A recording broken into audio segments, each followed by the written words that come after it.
Jésus est souverain.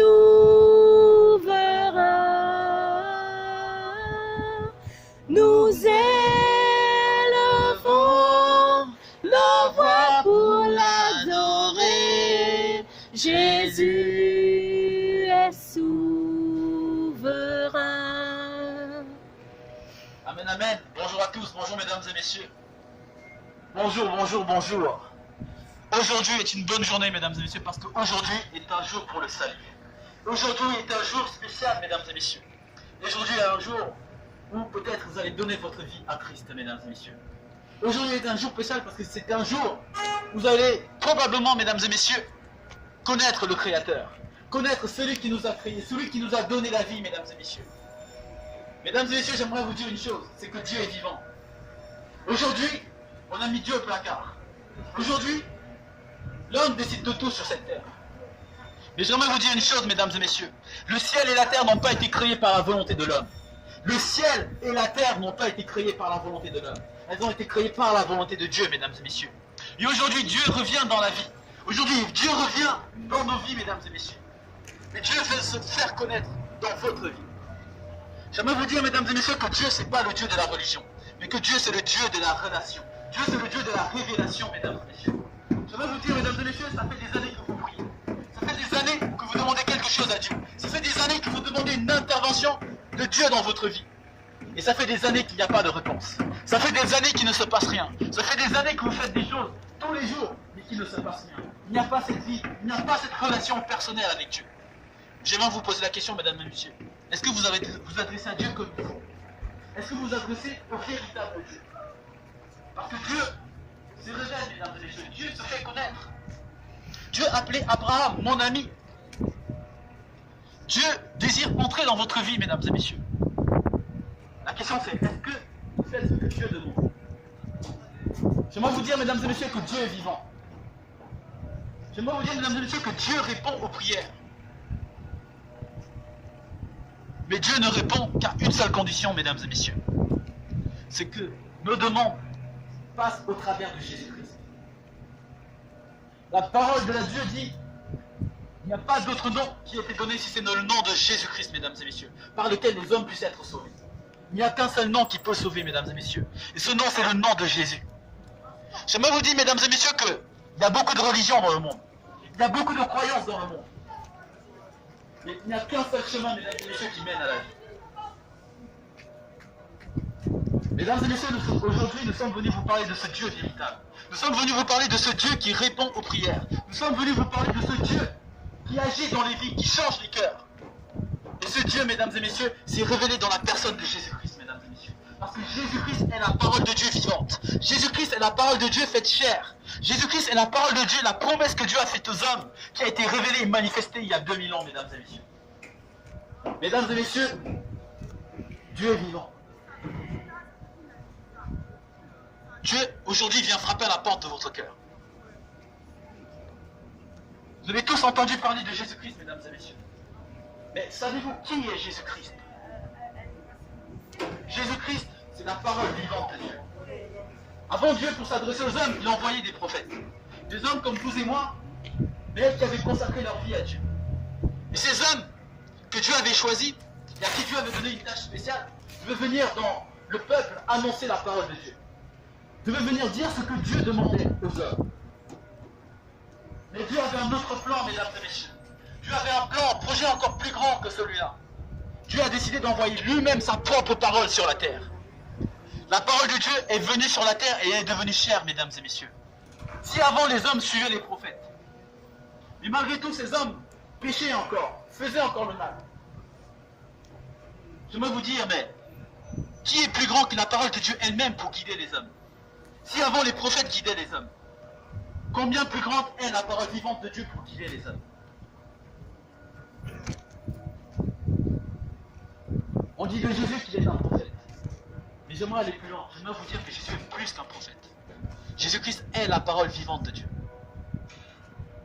Et ce qu'aucun prophète ne peut faire, Jésus lui le fait. Jésus, il peut pardonner les péchés. Jésus est capable de sauver votre âme de l'enfer éternel. Jésus est capable de ramener la vie là où il y avait la mort. Jésus est capable de ressusciter les morts, mesdames et messieurs. Jésus disait, je suis le chemin, la vérité et la vie. Personne ne va au Père si ce n'est par moi. Je veux vous dire, mesdames et messieurs, aujourd'hui que Jésus-Christ répond aux prières. Parce qu'il a répondu aux miennes, mesdames et messieurs. Parce qu'il m'a fait connaître ce monde. Il m'a fait connaître qu'il est réel et qu'il est vivant. Jésus-Christ restaure les cœurs. Si vos péchés sont rouges comme du croix-magie, Jésus-Christ peut les rendre blancs comme la neige. Par son sang, parce que son sang lave plus blanc que la neige, mesdames et messieurs. Mesdames et messieurs, nous venons vous annoncer la parole de Dieu. Nous venons vous dire que Dieu est vivant, mesdames et messieurs. Que Dieu désire offrir dans votre vie. Que Dieu désire se faire connaître à vous, mesdames et messieurs. Pas au travers d'une religion, mais au travers d'une relation, mesdames et messieurs. Au travers d'une relation véritable. Parce que Dieu veut se révéler au travers d'une relation comme un père a une relation avec son enfant. Comme une mère a une relation avec son enfant. C'est cette relation que Dieu désire. Mesdames et messieurs. Je veux vous dire que vous pouvez être l'homme le plus religieux du monde, mais ne pas connaître Dieu. Vous pouvez faire tous les pèlerinages, vous pouvez faire toutes les prières.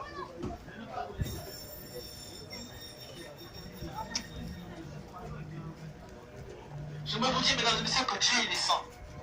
Dieu, il est saint. Il est même très saint, mesdames et messieurs. Ça signifie qu'en Dieu, il n'y a pas d'ombre de variation. Ça signifie qu'en Dieu, il n'y a pas de ténèbres. Ça signifie que Dieu, il est lumière, mesdames et messieurs. La parole de Dieu dit que Dieu habite une lumière inaccessible aux hommes. Une lumière inaccessible aux hommes. J'aimerais vous dire que Dieu, il est pur. Toutes les intentions de Dieu, elles sont bonnes et elles sont pures, mesdames et messieurs. J'aimerais vous dire que Dieu, il est fidèle, mesdames et messieurs. Dieu, il est fidèle et sa parole, elle le démontre. Parce que Dieu, il est le même hier, aujourd'hui et éternellement. Dieu, il est fidèle. Dieu, il est amour. Dieu, il est justice, mesdames et messieurs. La justice de Dieu surpasse celle des hommes. La justice de Dieu surpasse celle des hommes. La justice de Dieu, c'est de faire pleuvoir sur le juste comme sur l'injuste. Et à la fin, il y aura de salaire, mesdames et messieurs. La justice de Dieu n'est pas celle des hommes. Et Dieu appelle ceux qui désirent marcher avec lui à lui ressembler, mesdames et messieurs. Dieu appelle ceux qui désirent l'aimer à lui ressembler, mesdames et messieurs. Beaucoup de gens disent qu'ils aiment Dieu, beaucoup de gens disent qu'ils servent Dieu. Mais ressemblez-vous à Dieu, mesdames et messieurs. Ressemblez-vous à Dieu. Parce que Dieu, il est saint. Parce que Dieu, il est amour. Parce que Dieu, il est fidèle. Parce que Dieu, il est véritable. Sa parole, elle ne change pas, mesdames et messieurs. Mais les hommes, quand ils font une promesse, et qu'ils voient que ça devient difficile, ils changent leur promesse. Mais Dieu n'est pas comme ça, mesdames et messieurs. Dieu ne change pas. Quand Dieu fait une promesse, il tient sa promesse. Est-ce que vous êtes fidèles, mesdames et messieurs? Est-ce que votre justice, elle marche au-devant de vous, mesdames et messieurs? Parce que la justice de Dieu, elle est plus profonde que les océans.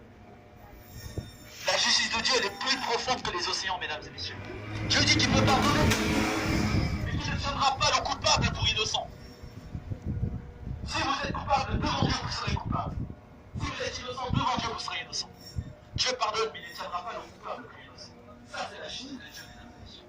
Mais la justice des hommes, si vous avez un bon avocat, bien que vous soyez coupable, vous allez vous en sortir. La justice des hommes, c'est si vous avez de l'argent, vous allez réussir à vous en sortir parce que vous allez corrompre les hommes. La justice de Dieu, c'est si vous avez un bon visage, un bon physique, vous pouvez réussir à corrompre la personne qui va vous juger. C'est ça la justice des hommes. Mais la justice de Dieu, elle ne tient pas compte de toutes ces choses, mesdames et messieurs. Dieu est vivant et Dieu est éternel. Et aujourd'hui, Dieu vient s'adresser à chacun d'entre nous, mesdames et messieurs. Dieu vient nous montrer une chose. C'est que l'homme ne peut pas se sauver lui-même, mesdames et messieurs. L'homme ne peut pas se sauver lui-même. Parce que beaucoup pensent qu'ils vont venir devant Dieu et ils vont compter les bonnes actions et les mauvaises actions qu'ils ont faites. J'aimerais vous dire que ça ne marche pas comme ça.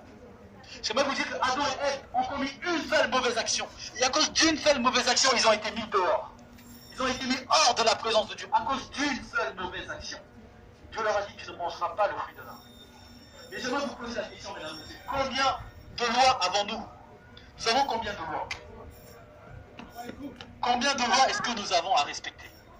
Si Adam et Ève n'ont pas pu respecter une seule loi, nous qui avons des dizaines et des dizaines et des dizaines de lois, combien de fois méritons-nous d'être mis hors de la présence de Dieu?